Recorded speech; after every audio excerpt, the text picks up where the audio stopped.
Good evening, everyone, and welcome to the second of the double feature live stream for the week for the Rest Tutor Orbis channel concerning weather control. And let's see who we've got up there. Hey, Jamie, drunk wedding photographer. Hey, Jay, good to see you. Chassis, welcome back. Good to see you again. Hey, Ishko, welcome. Hey, Cecilia, sovereign, untraceable, invisible, or as it were, invisible and traceable. Hey, Shelby, good to see you. Hey, Cynthia Burns, welcome. Thanks for joining us. And who else do we have logging in? Milk Tea Alliance, welcome. Hey, Devink777, Noah Hyde, good to see you. Hey, VJ, well, thanks for joining us. Chicago Gamer, welcome. Hey, Dave, good to see you. Thanks for joining us. Hey, Heidi, welcome. And who else? Go ahead and say hello, because somebody was asking, well, who do you say hello to? And I said, it's whoever's here first. It's part of being early. You know, typically the person will say hello to you.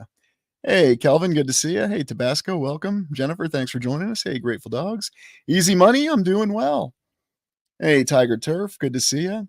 All right, a couple more greetings. Adam Baum, good to see you, brother. Thanks for joining us. All right, so we're going to transition. We talked about strange events last night as the first part of our double feature, and tonight we're going to be talking about weather control. Weather control has a lot of interesting applications to it, and definitely a lot of relations potentially to the old world or a pre-existing civilization, a previous civilization that may not be recorded in history.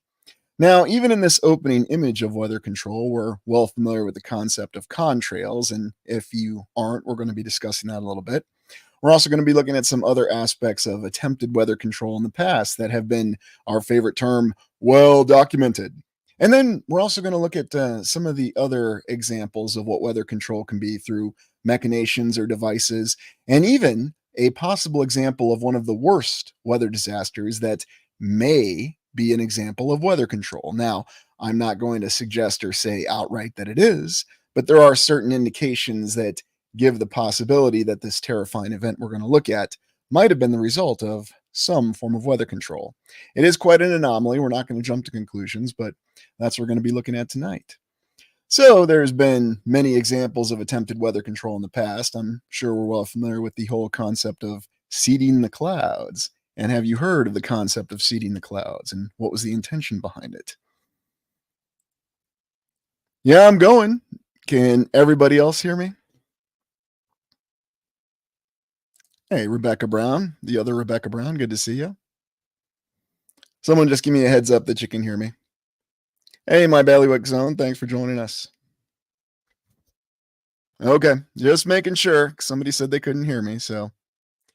In any event, yes, the weather control cannon, seeding the clouds. Hey, Kathy, good to see you.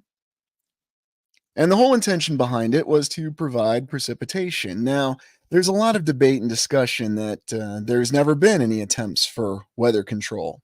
But would you be surprised to know that during the 1970s, there was an actual U.S. military disclosure concerning weather control? Ah, yes. So would you like to take a look at that disclosure? We'll just go right on over to that, and give me 1 second here, because I have to do some switching with the screen presentation here. And here it comes. Can everybody see this? Southeast Asia rainmaking. Let me make sure I got it on full screen. And I've got it zoomed in as much as I can. There we go. Okay, can everybody see that well? Excellent. So we're just going to review this real quick and then we'll discuss it. What we have here is the Southeast Asia rainmaking.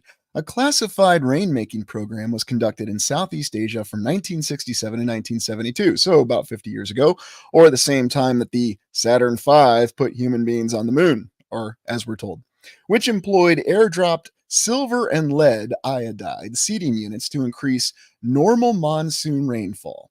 So in summary, what this was another attempt by the United States military in these objectives to increase rainfall sufficiently in carefully selected areas to deny the enemy, and the enemy in this case was the North Vietnamese and the Viet Cong, the Ho Chi Minh Trail, their main line of logistics and supplies from North Vietnam to South Vietnam that ran through, oddly enough, Cambodia and Laos, the nations to the west of Vietnam. And their objectives were to soften road surfaces, causing landslides along roadways, washing out river crossings, and maintain saturated soil conditions. Now, there's an entire disclosure by the United States military of all the techniques that they use to achieve this, what they considered a wondrous aspect of weather manipulation. And here you can see in these diagrams how they would go flying planes through, whether it was C-130, C-5s, or C-141s, or whatever they were using at the time, B-52 bombers, to seed the clouds. And then this caused an increase in precipitation. And so this was a well-documented event that did occur and was a full disclosure by the United States military in their efforts to try to win the Vietnam War. Although we know how that all ended up. Oddly enough, this is yet another example of some targeted effect that was attempted on the Plain of Jars in Cambodia, but that's a discussion for another time. So what are your thoughts on this initial disclosure of this United States military weather manipulation? And I'll be sure to have the link to this document posted in the description of the video so you can look at it at your leisure. Thoughts so far? Yep, Operation Popeye. You got it, Critical Thinker. That was the name they assigned to it. And it was two separate words, oddly enough. Yeah, it's real. Either that or it's misinformation. Although, given the difficulties that were experienced on the ground at the time, there's indications that it is quite real. And not to mention the repeated attempts that they've had to manipulate the weather. Yep, exactly. Seed clouds and crowds. That's a good one. True, villain, true. Hard to deny both. Yes, and there's lots of indications that they were doing this for a very long time. This was just one of the disclosures of an actual planned and resourced military operation with measurable effects behind it. Exactly. 50 years ago.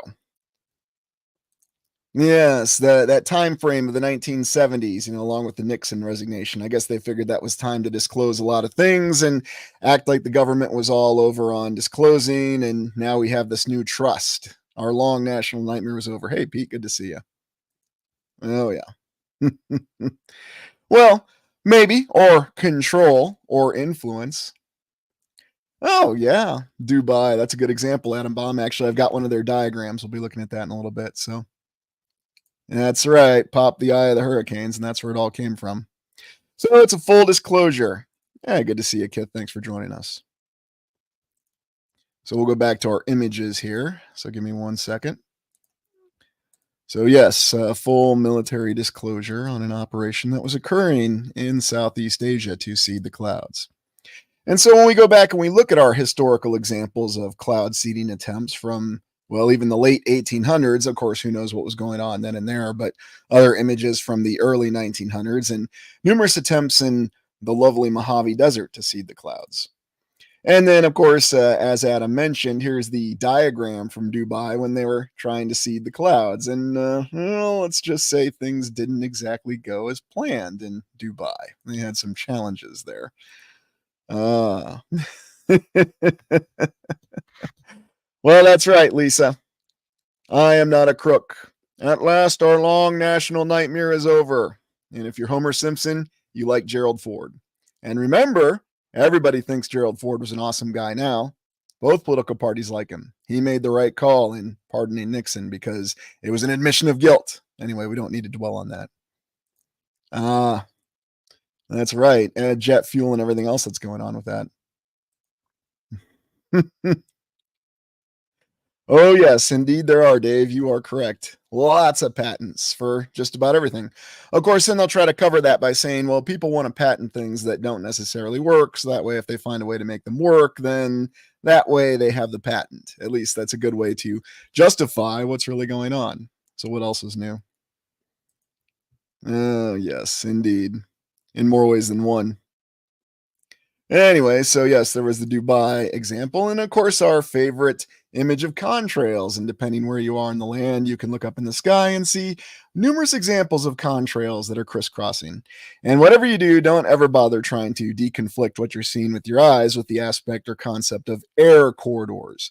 Air corridors are supposed to be the corridors that planes fly along because oftentimes these contrails don't tend to conform to air corridors. But I'm not suggesting there's anything crazy going on. It's just this is what we see with our eyes, and there's no example or no shortage of examples of contrails.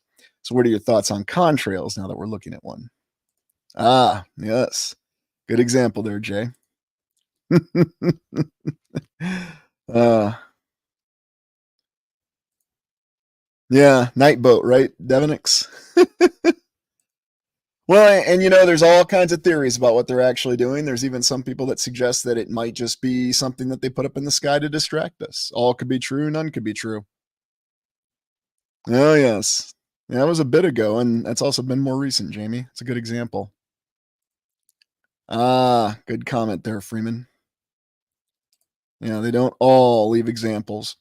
And you would think that if they wanted to do this in a subtle way, you wouldn't leave any trail. So why is it visible? That's a good question. Is that just something that, well, people expect to see it? Or is there necessarily nothing going on? It just depends on your perspective. Mm, quite possible. Quite possible. Well, and that's exactly what we'll be told, Pete. And that's exactly what a lot of pilots will tell us too. And I have no doubt that they are correct in what they're saying, but there could be a lot more going on than anyone's necessarily aware of. So, ah, yes. Okay. Let's go on to the next image. We've seen plenty of contrails. Just go out and look at the sky any time of the day. They're not hard to find. And now you've even got these new rumors, and they're rumors for right now, but there are some reports saying that they're going to employ artificial intelligence to limit the environmental impact of contrails.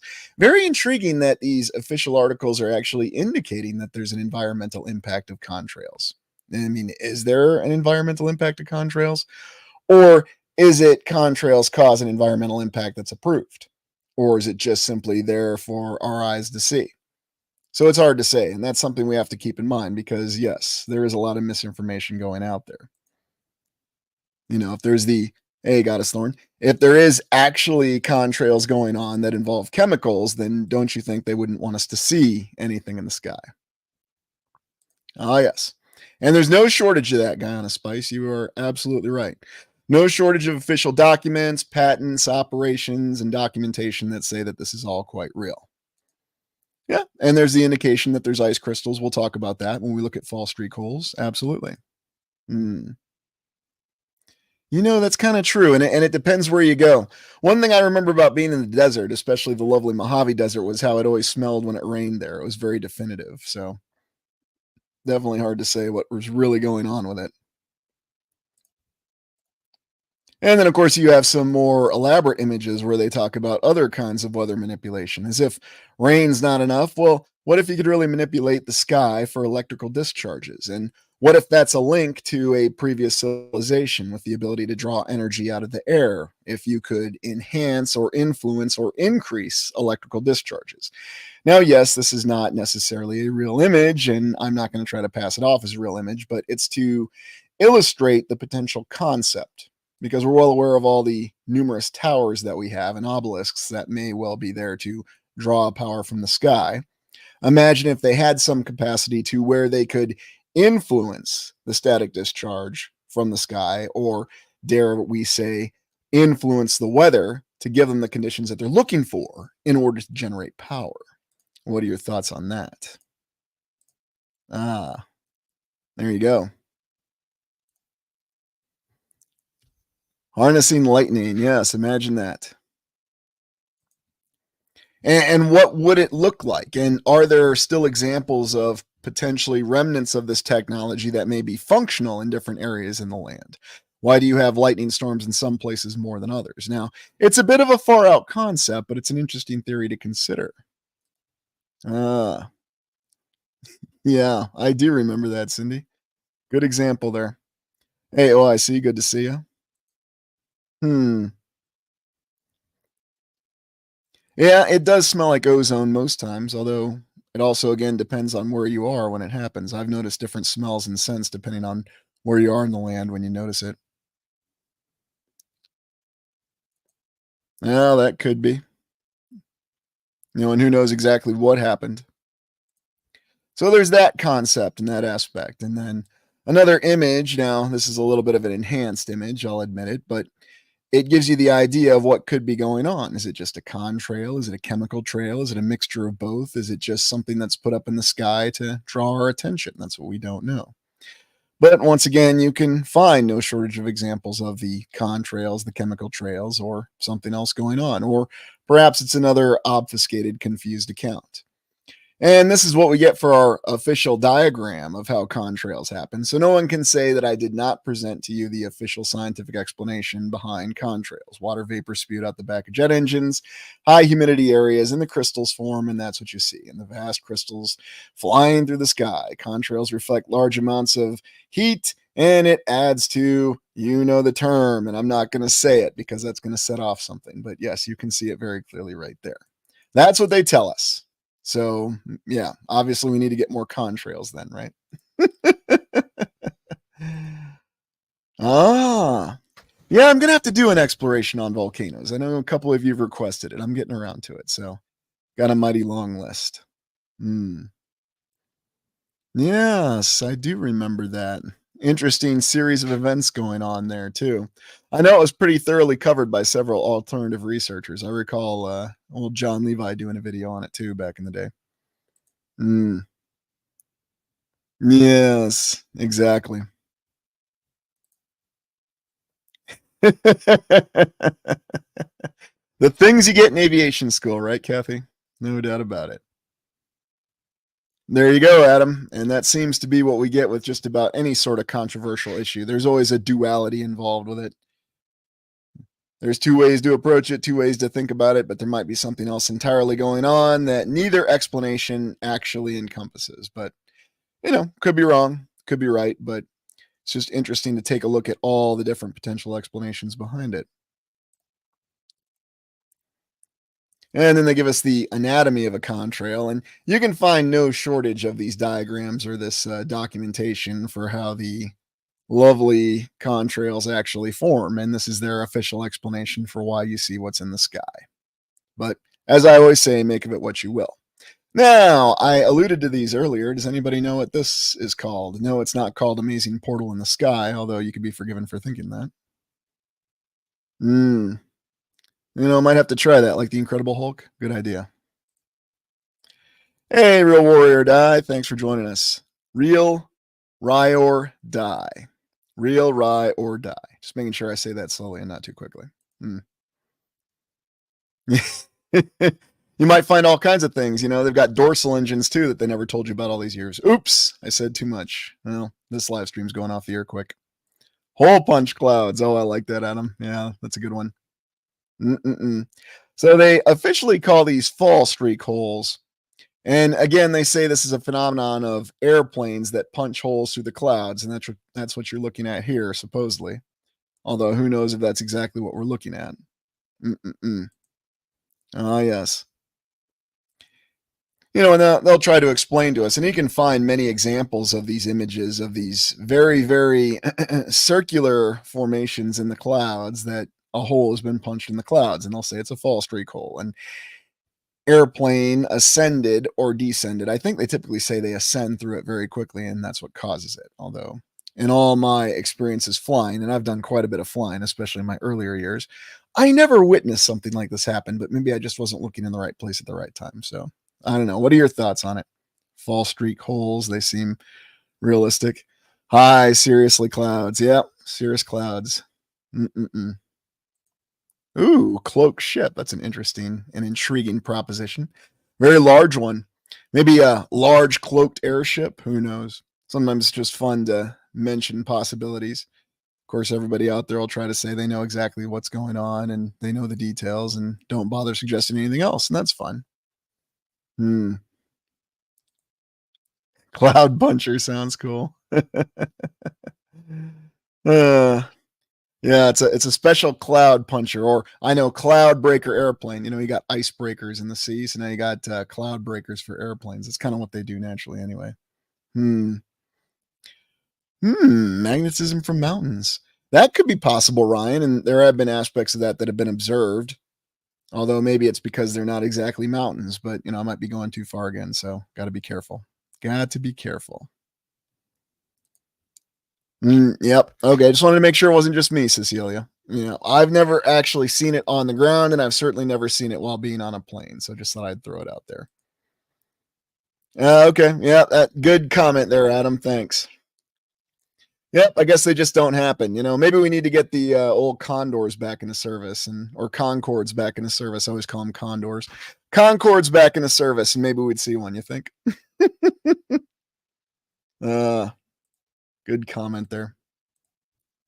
And then, of course, they had this concept of the hail cannon. So if you had hail that was about to fall on your location, what you do is you'd fire these sound generation cannons up into the sky, and it would cause the hail to dissipate and become harmless. So that way you don't have to worry about filing out your insurance claim when your horse buggy gets damaged by hail. Although, would old world buildings really be susceptible to hail? Probably not, but your cars and your new aluminum vehicles, yeah, they're susceptible to it. But interesting prospect though, utilizing sound to dissipate hail. Now there are supposedly other techniques, and who knows if they were trying something else. There's also accounts that they were shooting things up into the sky with this, but I mean, it does look like sound devices. But what are your thoughts just looking at the image?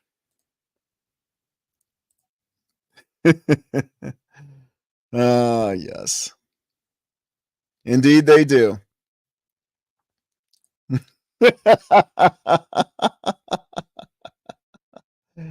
uh, yeah, maybe it was more of a problem at some point. Who knows for sure?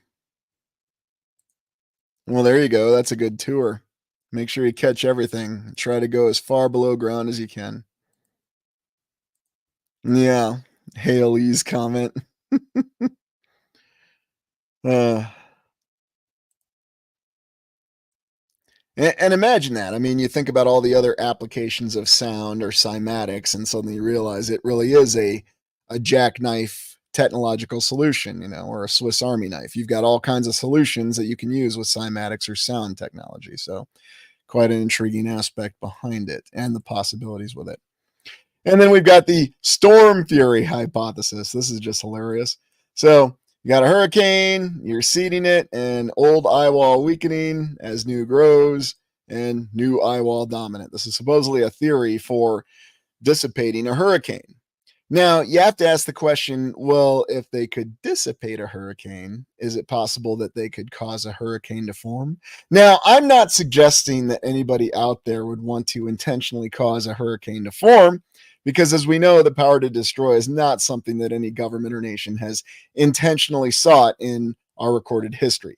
It's always been something that they had to do out of necessity because, an adversary that they didn't trust might possess the technology first. So please don't think I'm suggesting that any nation or government or any power or force or institution out there would want to intentionally create terrifying and destructive weather because, it's well documented that they have everyone's best interests at heart, right? But yes, this is the hypothesis behind it. And the hypothesis states that this would be a way to destroy or dissipate hurricanes. Now, if I got anybody watching from Florida or in hurricane land, what are your thoughts on this? Andrew. Oh, yes. Hmm. And the really smart ones know to stay behind the public curtain. Mm-mm-mm. Best interests at harp. Oh, my goodness. Yeah, and it's interesting how hurricane season is always very defined, isn't it? And there's always been these mentalities of what would happen, how could they dissipate a hurricane? I even remember someone suggesting, well, what would happen if we detonated a nuclear weapon in the eye of a hurricane? Yeah, I'd be kind of interested to see what the results of that would be if they attempted that, if you follow me. uh, well, and maybe much, much more experience than we know of, Reno. I mean, we're just going off our recorded history, and we've certainly seen a lot of different things. So, oh yeah, and I know Georgia still gets hit by the tails of hurricanes a lot too. I remember those days. Like even being south of Atlanta, I remember feeling the effects of many hurricanes because you're getting swatted with the tail. Now it's not nearly as bad as being anywhere in Florida, but you definitely feel it. So, oh yeah, yep. And we showed that little diagram at the start. Mm. Oh yeah, fire season. Seemed to start right at the change of the century in 2000 2001, and then it was kind of an annual event on the news. I mean, I'm not saying again that it was something that's intentionally started. It just felt that way, that it was an annual event on the news. So what can you say about it? But yep, that's the plan with hurricanes. So, we got a little weather manipulation for everything. Very interesting image here. I guess this isn't to scale, and I'm not sure what they're saying, but they always tried to say that there were other means of technology that they could use to manipulate weather. I'm just showing this because this is obviously an older image, and not really sure what's going on with it, but showing some sort of beam, use of the sun or solar power to cause weather manipulation. So other concepts behind it. And then even in Taiwan and China and places like that, they've been trying to seed clouds as well. So it's not just the United States doing it. Everybody's had a crack at it at some point in time. Does anybody know what this is? Yeah, weather forecaster for sure, especially when you know what's coming. Yes, some quite violent electrical storms too, from what I understand. Not making it easy to golf, is it? Yep, you got it. That is HARP. Now, is HARP actually something real, or is it just an elaborate series of tinfoil and plastic and antennas that are set up to draw our attention? Hard to say for sure. But again, something else I always find interesting is that when they open the report something and they want attention drawn to it, it's probably because they don't want you looking at something else. And it usually seems to be the way things go. But there could be something to it. It's hard to say. Yes, Jesse Ventura. And we know we can count on him. Just like we could count on him to beat Hulk Hogan back in the day. And during his tenure as governor of Minnesota, remember that happened too. At least in the timeline I'm from, it happened. So, yeah, and that might be more likely, Kate. And that's a very good point because, they have the one facility they'll try to draw attention to, and then who knows what else is going on everywhere else. And that's something we've got to keep in mind because why would you be pointing attention to your secret project? But if you want to get attention, then you just say, yes, there's something secret going on here, point your finger at it, and then all of a sudden, everyone's attention's on it. Little classic misdirection. Of course, it could be misinformation. So, you just always have to take it with a grain of salt. Mm. Probably longer than we know, Battlestar Terra. Probably much longer than we know. And who knows, it might have been something that was quite matter of fact in the previous civilization. Now, interestingly enough, a couple of science fiction shows, Star Trek, I think I recall mentioning Tech War even, they had an episode about it, where in the future, whether it was 2040 or the 23rd century or 2200s, however you want to say it, they had the ability to control weather. Captain Picard said in the 24th century, why didn't the weather modification net stop the tornado? Why did the tornado kill her parents? You might remember that episode. That was where Q was trying to train. I think it was Olivia Diabo was playing the Q entity, and they talked about how the Q manipulated a tornado that killed her parents, and Picard was speculating, why didn't the weather control net stop it? I don't remember the exact dialogue. That was a long time ago. So, yeah. But yep, so maybe something going on with HARP, maybe not. Hard to say. But then you have, once again, these older paintings and these older depictions from what we're told are the Middle Ages or medieval times that indicate something else may be going on. Now, of course, you could just say it's an elaborate work of art. It's not to be taken literally. It's just someone's imagination. They're trying to convey emotion. But this is just one example. You'll find no shortage of examples if you look at it where it seems as though something is changing the very nature of the weather. And indeed, in last night's exploration, we saw that that might have been an effect associated with the observation of what we would think of as comets. But who knows for sure? So it goes back to that question, how long is it going on? Who really knows? Decades, hundreds of years, thousands of years, tens of thousands of years. The millionth reign, if you will, a million years of a civilization. Who knows? We do know that the mainstream loves to throw years and time and distance at us, but it's hard to say. A lot of depictions of it. And then you've got other more simplistic aspects of cloud seeding that you could do from any simple plane, a 2-engine plane, a single-engine plane, and there you go. You can cause cloud seeding, and then you can end that drought in the Midwest, United States. That's been going on for a couple years, but no one's going to try that because we're not particularly compelled to. That would be wrong. Manipulating the weather, that would be wrong, so we don't do it. Yes, and then this is the official diagram talking about how you end up with these fall streak holes that none of us have really ever seen personally. So, Mm. Since the days of Noah. Yeah, probably right, Tracy, or whoever we actually think of as Noah. Very, very true. Yeah, do wonder myself. They do like to keep us guessing. And, there's always you can always find that there's two sides to any issue on anything and everything, and that's quite recurring, so hard to imagine exactly what was going on with all of it. And then another image of one of these wondrous fall streak holes. And what I find interesting about these is these images that they have of them. They always seem to be rather geometric. Now, it's not a perfect circle, but it's a pretty good circle, especially with how unpredictable things are supposed to be with the clouds. So, as my friend Adam likes to say, I don't know. Many different interesting theories, but yeah, I've never seen one of these firsthand. And I don't think I've come across anybody who's seen one of these firsthand, either being formed or the after effects of one. So, mm. Yeah, it's a catchy tune, that's for sure. No doubt about it. Yeah, I've seen that too, Chris. I've seen that part of it. I just haven't actually seen one of these fall streak holes actually being formed, but not to say it didn't happen or it hasn't happened. So I just haven't personally seen it. And I haven't really come across anybody else firsthand who's seen it. And I might know a few pilots and a few people who do that job quite a bit. Ah, there you go. See, one from Pete as well. So I don't know what to make of that. It's very intriguing. Yeah. So no one's really seen a hole in the clouds. There you go, Adam. That's my saying as well. But you know what? Full credit to you. You patented it. All I know is that I do not know. But we're here to look into things and we're here to suggest theories and possibilities because thinking is important.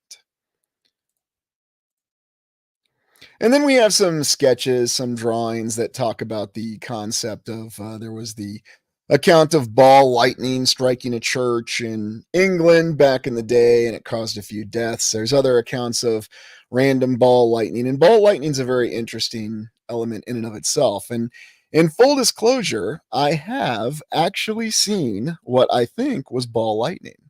This was 2000 and no, it was actually 2000. November of 2000. I was just driving through the Midwest, random unknown location, not near any city. And I looked back behind the car and I saw what I thought was lightning. Well, November lightning in the Midwest in the United States is very, very rare. It's almost unheard of. And I saw the lightning emanating from this spherical object. Now, I'm not going to go out and say it was a UFO. I would think that it was associated with ball lightning. But you know what? I never knew what it was. I only saw it for a minute and then it disappeared back into the clouds. Very, very strange. So there's my little crazy story for you. But I don't know what it was. I didn't have any missing time or anything. It was just an odd thing that I observed firsthand. Mm. Yeah, they were doing all kinds of things in the 50s there, Kate Emma. Absolutely. That was also when the United States decided to go hog wild with its human experimentation. Because that's how you follow up on the Nuremberg Code. You just openly violate it, because, you won World War II. So why should you abide by a code, right? Yeah, I mean, and it's hard to describe. I don't know really what to make of it. It's just something that I saw. So consider it a visual anomaly that I personally witnessed. So I don't know. Maybe that's the time when I jumped timelines, or jumped realities. Who knows for sure?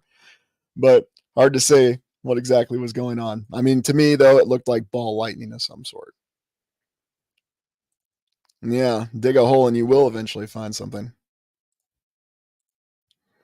And then here's another example of these odd hail or anti hail cannons, whatever you want to call them. And so this definitely gives a little bit more of an image of the sound aspect to them. Now, why don't we see things like this today? I mean, you'd think the insurance companies would be all about having these in every town, especially across areas where you get hailstorms, right? Oh, yes, indeed. It would appear that we do. And the other thing to remember is that the weather is always mentioned in the news. It's the most powerful thing in the news with the multiple tickers and information. Mm, yeah, I bet he was. Could be mad too. Yeah, the trumpets of Jericho, right, Adam? And who knows, maybe that's kinda what they looked like, and that's what that's a reference to. Ooh, vibrational frequency collectors. Yeah, it's an interesting terminology, though. Ah, thanks for sharing that, Lady B. Yeah, and ball lightning comes in many different shapes and sizes too. I mean, yeah, they usually refer to it being ball, but what size it is it? What capabilities does it have? There's multiple firsthand accounts of it going into buildings, going through windows. So very, very strange. I mean, what is it for real? What is ball lightning really? I have no idea. But it is documented, and even the mainstream admits there is a phenomenon such as ball lightning. So make of it what you will. Mm. Be afraid, be very afraid. Yes, Kathy. Remember when Gina Davis said that in The Fly? Ah, yes. All right, let's see if we got any more images here. Oh, yes, our tri-state tornado destruction image. So leaning ahead a little bit, but you might notice that these are all wooden buildings. And we'll be looking in the tri-state tornado next. And just on the aspect of hurricanes, I mean, are hurricanes something that form naturally? And have you ever heard of the concept of hypercanes, where they talk about the water getting so warm that it could be what's also known as an armada storm, a sustained hurricane with winds that are much faster than current recorded hurricane winds? I don't know. Was there ever a time that it may have happened in the past? Unidentified ball lightning. Yeah, true enough. Oh, that's interesting, Jamie. I should have figured you'd have some book like that that would document it. Mm. uh, oh, yeah. Beyond any shadow of a doubt. What makes ball lightning appear? What frequency? What vibe? What energy generated or consciousness? Good questions. Or could it be, again, some old technology? That's what we just don't know.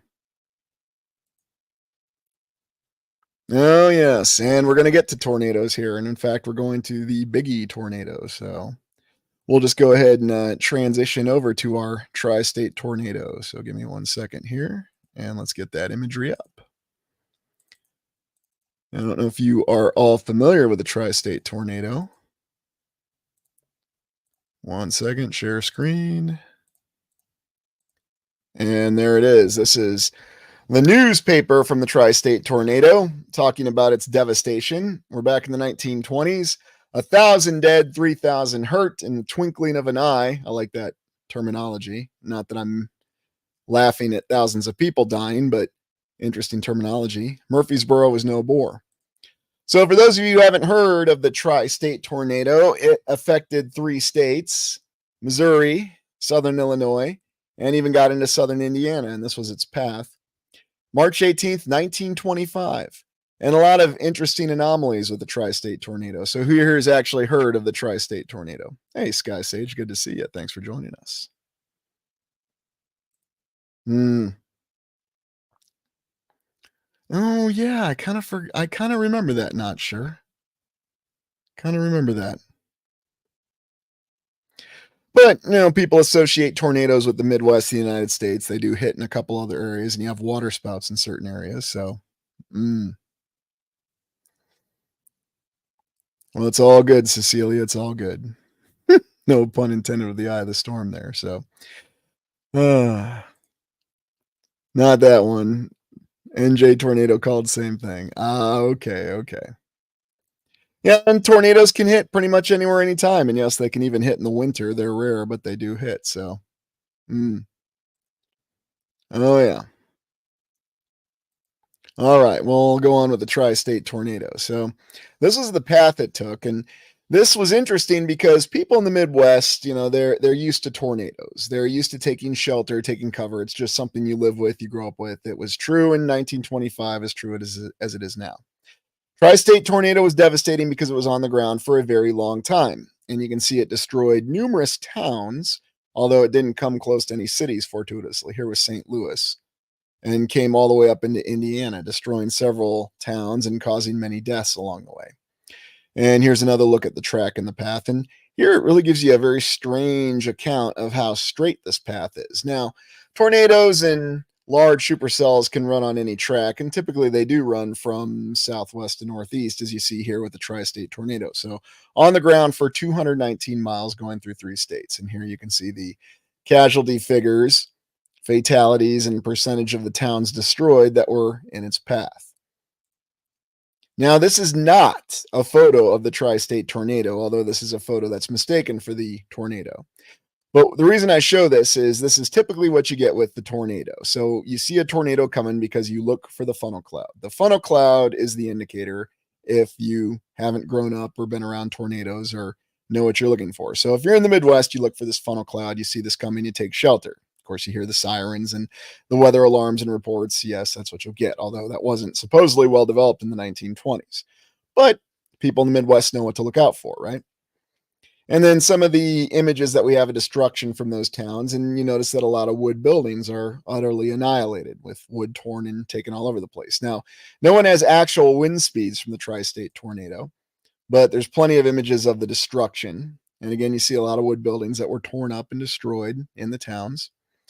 But then here we have a lead mining site, a mining site for lead. And hey, look at this. The smokestack came out okay.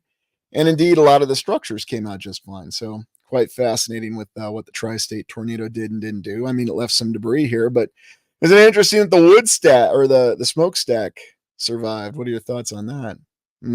Yeah, see a green sky. Isn't that true?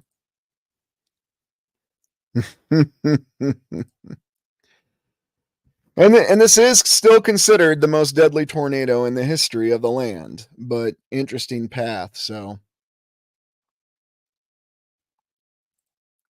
But we'll move on and look at some other images. Now, this is the Marshalltown courthouse that we explored in Marshalltown, Iowa. This is right after it was hit by an F4 tornado. So this isn't from the tri-state tornado, but the reason I show this is a genuine old world building. And the only thing the tornado really took, even though it hit it directly, and you can find the footage of it, it's still on YouTube, is the rather cheap cupola that they threw on top of it in the 1970s and some of the cheap roofing. Outside of that, though, the building itself doesn't even look like there's many broken windows. It held up really well to a direct tornado hit, as any old world building tends to do. So just something to keep in mind. You know, you can run a tornado right over a courthouse and there's really no problem. I mean, look, the portal window is just fine. So they fixed it back up and had it back in service in no time. They didn't need to build a new courthouse. They didn't need to move it. They didn't even, I think they needed to move operations for a couple days. But yeah, good old world building can stand up fine to a tornado. But when you look at some other images of the actual tri-state tornado, then you can see that a lot of the old world buildings did just fine. It's a lot of the newer wood buildings or the additions that they had to the old world buildings, they seem to get torn up pretty bad. Now, some images of tornadoes and what you're really looking for. You know, because so you look for the funnel cloud, and that's what people had known to look for their entire lives. But there's firsthand accounts from the tri-state tornado that this is not what they saw at all. And we'll get to that in a second. But well, thanks, Landon. I appreciate that. Thank you very much. Yeah, elementary, and I'm sure that was a nice old world building too, Kading, right? As they usually tend to be in Iowa and the Midwest. Oh yeah. Yeah, designed to withstand. I mean, that's the interesting thing about the old world buildings. Oh, plenty of evidence, no shortage of it. Yeah, I'm glad you enjoy them, Julia. Yeah, this is what people look for, the old funnel cloud. And here are some other examples of it, you know, and it can be quite an awe-inspiring and terrifying sight when you see a tornado. And you know, if you're in the Midwest, this is what you got. Cornfields, wheat fields, plains as far as the eye can see. You tend to be able to see a tornado or a supercell coming from quite a distance. And that's what people are used to. And that's why people are able to take cover. And while tornadoes can be terrifying and destructive, you can at least take precautions and protect yourself. Now, supposedly, they try to pass this off as a firsthand image of the tri-state tornado. But again, this does not match the descriptions of what the tri-state tornado really looked like. And I recall in all the research I did, there was never an image captured of this tri-state tornado.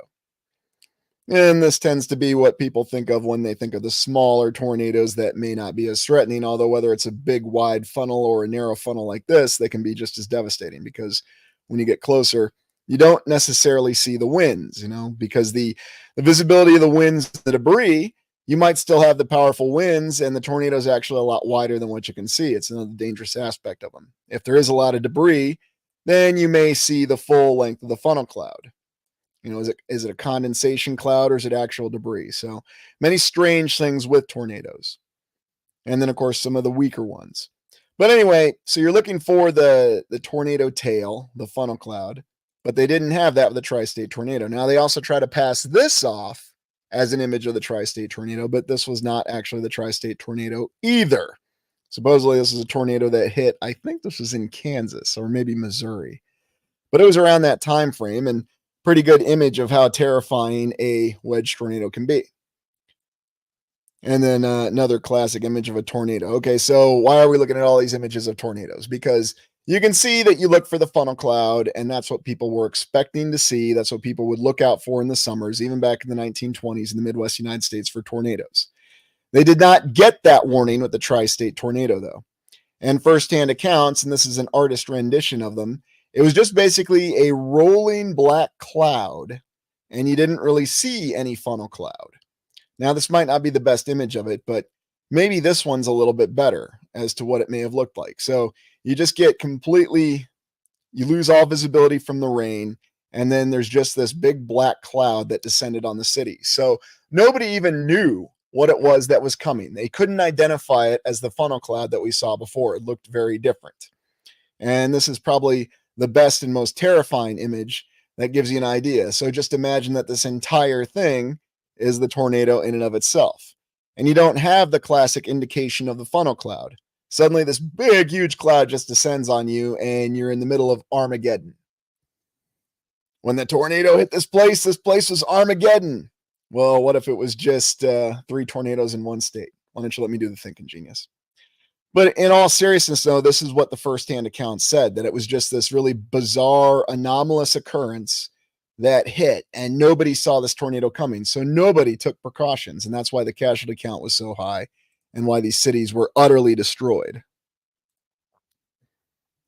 And there's never really been a situation like it. Yeah. Yeah, not on the West Coast. Other things to look out for there, but what's interesting about the tri-state tornado overall is it's anomalous. The length of time it was on the ground, the path that it took. Hey, Elizabeth. Well, yeah, down in Houston. I know you get some tornadoes down in Texas as well. That's for sure. So, but it's one of those strange events, and some people suggest, in theory, that it might not have been as a natural event as might meet the eye. Now, is it a sign of some sort of weather manipulation? Hard to say. What are facts, though, is the fact that the tri-state tornado has never occurred since. They never had an event where they just had something like this that surprised so many people. Now, there's accounts of very large tornadoes, such as the one in Reno, Oklahoma, that I think it was a couple miles wide, but people could still see it. They could still see the funnel cloud. But there were no reports of people being able to see the funnel cloud with the tri-state tornado. So very, very interesting slew of images and firsthand accounts from what was going on there. Oh, yeah, flooding in the desert. Noah's Ark at any point in time. Well, I was wondering when someone was going to bring that up. To love Star Wars again. Maybe someday. There are accounts of Peshtigo being hit by a tornado. You're right, along with the odd orb device that was spraying fire on things. Got in a lot of trouble for saying that back when that was the time. So, well, who knows? It definitely was a type of reset for the towns that got hit by the tri-state tornado. So, who knows, Burger Time? Who knows? It's just oddly enough one of those times and one of those events, though, that can't be easily explained. And if it is some form of weather manipulation, whether it's older technology that's still active or something that somebody was trying or testing, for all we know, then the damage and the effects were pretty bad, because like I said, there's been numerous tornado outbreaks that have been documented, but there's never been anything like the tri-state tornado. Now, a couple of meteorologists try to say, yeah, there was a tornado that was on the ground longer than the tri-state tornado, blah, blah, blah, blah, blah, but it never had any of the effects that the tri-state tornado did. So, isolated incident, very, very strange, very unique. But in any event, so what are your thoughts on weather manipulation, weather control? Does there seem to be a lot more to it, or does it just seem to be pie in the sky? Hmm. Yeah, maybe, Sky Sage. I mean, that's what people said they saw during the Peshtigo fire. Who knows what might have been hidden in that tri state tornado? Or maybe nothing at all. It was just terrifying winds. Hey, numerical line, good to see you. Well, no, it's been a long time since I've watched.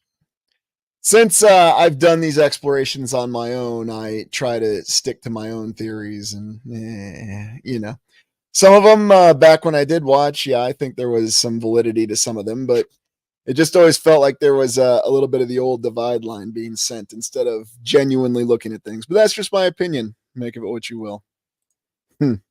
Reich's Cloudbusters, that's a good one.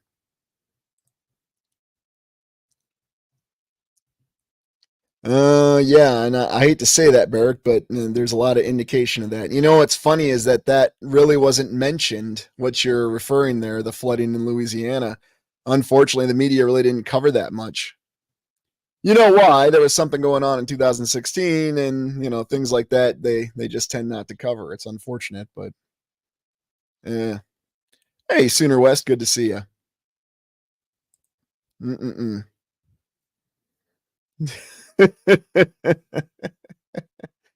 Well, you can find examples of that all over the place. Miss me with it. All over the place. Mm-mm-mm. Yeah, maybe, or maybe they actually had, or they were disclosing what they had access to. It's really hard to say who was advanced on what. Mm. Yeah, there's a lot of indications that it is very manipulated. This is true. Oh, good one there, Texas Redneck Hippie. Yes, the derecho. That's a great example. Yeah, the derecho that hit the Midwest. What was that? That was 2021. That was really recent, wasn't it? And oddly enough, I was not around for that. I remember it smashed Iowa. Just this giant windstorm that had never been experienced before and probably won't be experienced for a long time again. Oh, yeah. Oh, very true. And thank you for that. Rumor has it. Yeah. Hmm. Well, that's another theory, Tracy Jones. And maybe it's a variety of methods of manipulating both the weather and the land, technology that's far beyond us and even our ability to conceive right now in our minds. Oh, yeah. Wall clouds. Wall clouds are very interesting. They definitely give the indication that they could be manipulated in some way, but is it intentional? Is it natural? Is it old technology? It's hard to say. Oh, yeah. And you know what? That's another good example there, Julia. Yes, all the new terms that we have microburst, bomb cyclone. And these terms all came about what at right before 2020. I recall they had a bunch of new terms. We don't call it a blizzard anymore. It's a microburst. It's this or that. So yes, as though they're always changing terms. Yeah, and wall clouds are very interesting on film too. Oh yes. Atmospheric river, and then even talking about the jet streams. And one of the things I didn't cover, I mean, I alluded to it briefly in the history they want you to forget exploration, was how Japan was supposedly trying to use the jet streams to get their balloons over to the United States, ride the jet stream so they could do terror attacks or attacks on the United States. Apparently only one of them actually worked, and it was a balloon that crashed, and some people were messing with it. Hey, Crypto Alchemist, good to see you. Mm-mm-mm. Oh, yeah. No doubt about it. All right. Well, that's all we had for weather control. But I do have a little bit of a bonus for you. We'll take a quick 2-minute break and reset. And I thought we'd talk about a little tower over in the United Kingdom. So, 2-minute break. I'll be right back. Make sure you hit that like button, support the channel.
All right, we're back. We're back.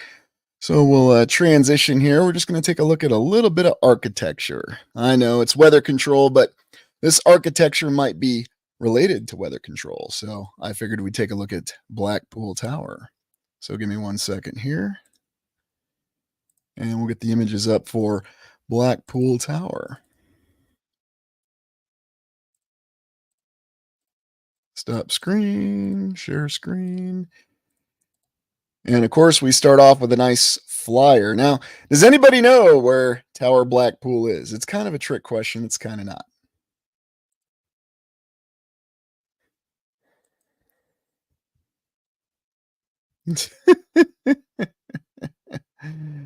Oh, yeah. Mm-mm-mm.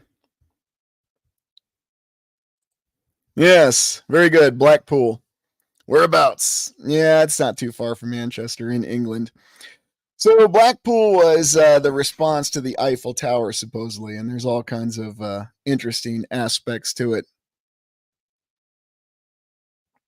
But this was one of the flyers for it. So after they built it, apparently it's basically a big carnival center or something along those lines. But here's some of the construction images that we have of it. Now, they officially say it's a tourist destination as though it was built to be that. And like I said, it was supposed to be England's response to the Eiffel Tower. We did look at it back in expositions in early December, but really interesting about it, though, is the construction of the building below it. Now, there's a very elaborate ballroom that we'll take a look at. And I'm trying to remember what was the name of the Killers song from 2012. I think I intentionally forgot the song, but it's the one where they had Winona Ryder in the music video. They actually filmed it at the ballroom in Blackpool Tower. And here is the ballroom. Now, what are your thoughts on this? You have this lattice work tower of iron that's to match the Eiffel Tower, but then you have this very lovely ballroom. And I just mentioned the Killers, the band, because this is where they filmed that music video. And I think the only reason I remember it is one, it had Winona Ryder, and two, she was a mannequin in the music video. I don't know if you've seen it, but anybody remember the name of the song? It's escaping me right now. Uh-oh. Yeah, that's right, Crypto. Better turn me in right away. No, it was the Killers. It wasn't Katy Perry, and it was Winona Ryder. Here with me. Thank you, New World Over. That's right, Here with Me. I think I forgot it because there's like 6 or 7 other songs called Here with Me, but I do remember the music video. Anyway, if you want to go watch the music video here with me, if you like the Killers or not, I'm not into music reviews here, but they did film that music video on the inside of this ballroom that's below Blackpool Tower. So, yeah.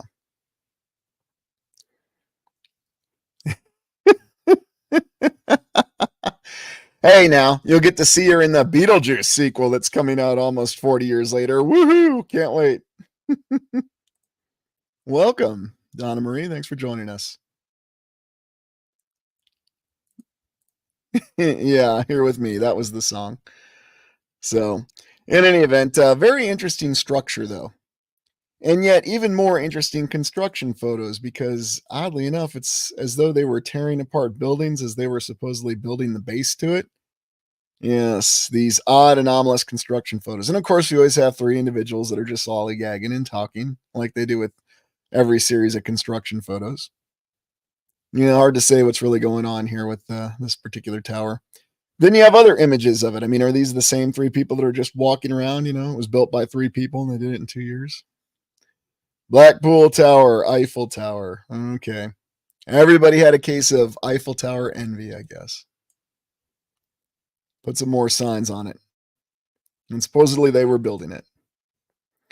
So yeah, really strange. I mean, it's almost like it's being built on a wrecked building already, but yet we saw that elaborate and beautiful ballroom. So not really sure what to make of it and the imagery from it.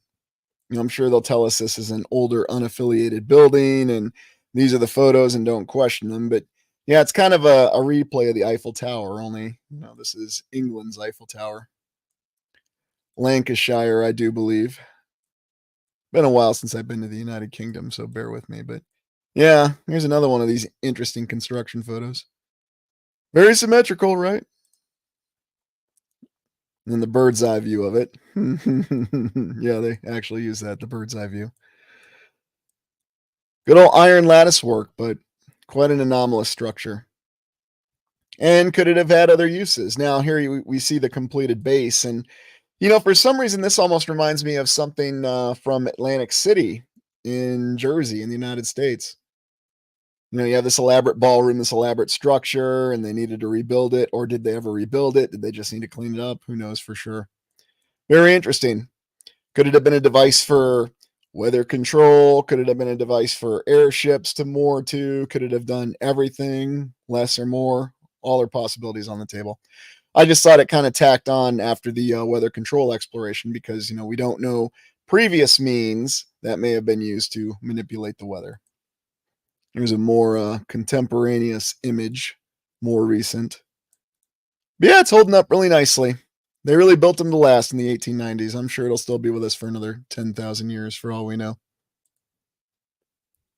Bury them. That's a good one. Yeah, I think so as well, Jamie. Definitely a multi-purpose building. I mean, however you look at it, even in its contemporary use, they say it's a tourist attraction, but can do everything. Yeah, definitely communication, Sky Sage, no doubt about it. I'm sure if you looked it up, no, they do actually say they built this one in the 1890s, along with many, many other things. So, well, yeah, that's how Amundsen got to the North Pole. He used an airship, the Norge. Yeah, that's right, Julia. Well, because the strip malls aren't built to last. This tower was built to last, right? Anyways, another look at that very, very impressive ballroom. But look at the floor. I always try to pay attention to the floors and the patterns on the floor. Really nice columns and pillars and very elaborate and ornate decorations. So, yeah, whether you're a fan of the Killers or not, you can definitely check out the music video. You get some good interiors of it. And then some very interesting imagery of Winona Ryder as a mannequin. I don't know. I think back to the movie of from the 80s with Kim Cattrall, Andrew McCarthy, The Mannequin. Oh, yeah. Definitely a product of the 80s. Oh, there you go. Blackpool Tower. Oh, no, wait. The Blackpool Tower. The. Got to have that "the" on there. It's just like the Ohio State University. It's part of the title. Very impressive structure, though. A lot of arches and definitely where the ballroom is. Very interesting, though, isn't it? And a unique structure for that reason, because there's definitely something very old world about it. Even almost getting a view of something Art Deco-ish over here on the right. So, yeah, multi-purpose building with some unique amalgamations to it. Definitely on the list for on-site explorations. And even in the older imagery where you can see the rest of the supporting structure. So quite fascinating. But then again, you go back to this original construction photo. Very, very odd. A lot of the brickwork looking much older. I mean, what are they building it in sections as they go? What exactly is going on here? It's just really, really bizarre. Again, creates more questions than it answers. Hey, we got photos. That proves everything. Good one. Suspicious tower. Yeah, it's very suspicious for sure. Mm. Oh, yes. And notice I didn't show it going kablooey when I did my exploration of airships. Wonder why. Mm. Yeah, I think so. First name. Restoration, repurposing. Hmm. Yeah, that's what they say, Elizabeth. That was a fun exploration to do up there. And one of the most unique Art Deco buildings in Minneapolis, too. And one of my favorite cathedrals, the St. Paul Cathedral in the Twin Cities. Definitely need to get back there. Maybe that'll be one of my first on sites for the summer. We shall see. Hmm. I'll fly around and pick everybody up with the airship, and then we'll do the tour of the lands. So, anyway, what do you think of this type of exploration? A little bit more on weather control, some other alternative forms of exploration. Hey, Kitch, thanks for joining us. Oh, yeah. Yeah, it does remind me of those unique diagonal cuts that we see in those destroyed cities from the South and the North, too, from the Civil War. Well, thanks, Sooner West. I appreciate that very much. Hmm. I wonder. I wonder, Lady B. And maybe more than in just the name, too. It's interesting. No, you don't. So it's just another one of those images that creates more questions than it answers. So, but anyway, something else to look into in depth. Yeah, I don't wonder. Well, thanks. And thanks for joining us. Yeah, it is odd how much the name comes up. You know, it's kind of like Castle Rock. You see that in a lot of places in the United States. Although I've come to the conclusion that Castle Rock, it's usually something they use to kind of designate by name what may be an earlier era's ruins. I mean, some of the largest ruins I've seen that could be hidden are actually in Wisconsin. So, uh, all right, Rebecca. So no limitations. Yeah, that's the way I intend to keep it. So, yeah, Black Cube. You know, I might have to get in one of the film explorations. One of the ones I need to do is Cube. Those films are very interesting, especially the well, actually, all three of them were pretty well done. Cube, Hypercube, and Cube Cubed or Cube 3, whatever it was. So, if you've ever seen those films from the 90s, the original Cube from the late 90s, great acting from Maurice Dean Wint, too. He's a good actor. Not very appreciated, but really good actor. And oddly enough, he was also in Tech War. Yes, I remember that. So, mm.